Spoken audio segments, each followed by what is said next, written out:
Hey, Summit family, here we are, session number 6 of our journey group study called Scenes from the Life of Jesus. Now, we believe that God is up to something and He's going to do some things in your life and through this journey group, that you're going to be encouraged, that you're going to be strengthened, and that, you're developing this authentic community that's going to help you to grow and become a disciple of Jesus, that your real life is going to encounter authentic faith. Well, here we are. Let's jump in today as we fast forward about 5 chapters from our last scene. I told you it's going to be like rapid fire, but the last scene we had in Jesus' life was, this incredible moment of Jesus walking on water. And we're going to jump ahead and from that point until where we land today, lots has happened. There's been a ton of things that have transpired. Jesus has continued to teach and preach, and his teachings are challenging the people, the religious leaders. Lots of tension is starting to mount. Ministry is growing. People's lives are being transformed. Miracles are happening. And in amongst all of this incredible stuff, Jesus is attempting to prepare his disciples for what's coming. He's predicted or told his disciples that he is going to suffer and die, but not to worry, because in 3 days he'll rise again. I'm not sure they fully grasp what Jesus was actually explaining, but he's trying to help prepare them. Life is getting crazy. Things are getting exciting, and they're kind of getting wild too. And as we get to this scene today from Jesus' life, we find Jesus and his followers making their way to the city of Jerusalem. And let's just say things are about to get crazy. You see, Jerusalem at this point in time in the story is getting very busy. The Passover celebration is about to happen. And so people from all over the region, from different areas, are coming into and basically merging into Jerusalem for this celebration. And so the city population is rapidly increasing, and things are about to change. Stuff's about to happen. And the scene we're looking at today is this scene of an event that we call Jesus' triumphal entry, when he enters into Jerusalem. And so in Mark chapter 11, we gain some insight into the mission of the Messiah. On Palm Sunday, which is the day that the triumphal entry happens, the week before Jesus' death and resurrection. On Palm Sunday, Jesus was hailed as the promised one. He cleanses the temple, signifying his ministry of purifying religion, that he's about to completely flip the script. So Jesus comes to Jerusalem, and his arrival is a triumph and tragic.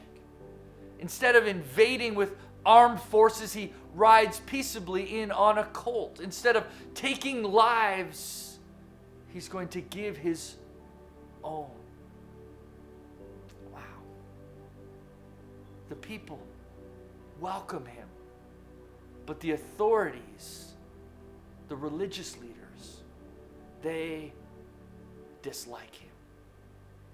And not just that, they conspire to have him killed. Jesus, who's coming into Jerusalem, is presenting himself as the promised Messiah. And yet as Jesus moves slowly towards the city gates,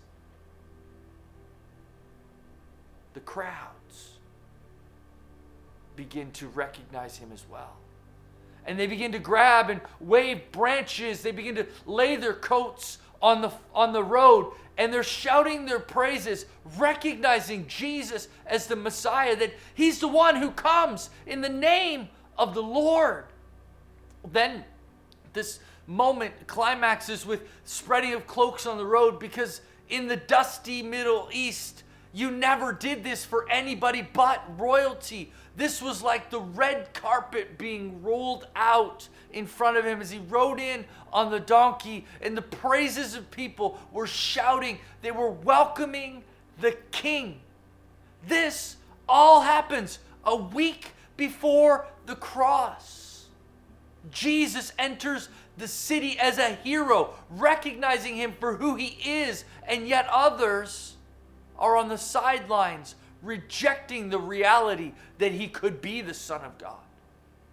And then you have this large group of people who are confused, who are stunned, who are so caught in their life and what's going on in their own little world that they have no idea what's transpiring in front of them. And so this usually leaves us in this place where, man, we could find ourselves in one of these three spots. Do we recognize Jesus for who he is? Have we chosen to reject Jesus and his claims? Or are we just so immersed in us and ourselves that we haven't taken the time or even know what is all happening? I love this quote from C.S. Lewis in his book, Mere Christianity. He says it this way: either this man, referencing Jesus, was and is the Son of God, or else he's a madman or something worse. And you could shut him up as a fool, you can spit at him and kill him as a demon, or you can choose to fall at his feet and call him Lord and God. But let us not come to any patronizing nonsense about him being a great human teacher.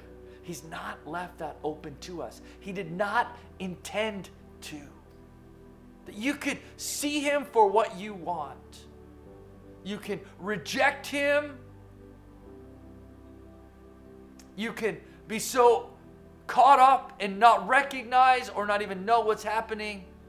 Or you can fall at his feet and call him Lord and Savior. So it leads us to this question: where do you fit in this scene? I'm going to turn it back over to your journey group leaders, and they're going to take you through a series of questions to help you wrestle through this content. And I pray that as you continue to discuss and to talk and to grow, that your real life would encounter authentic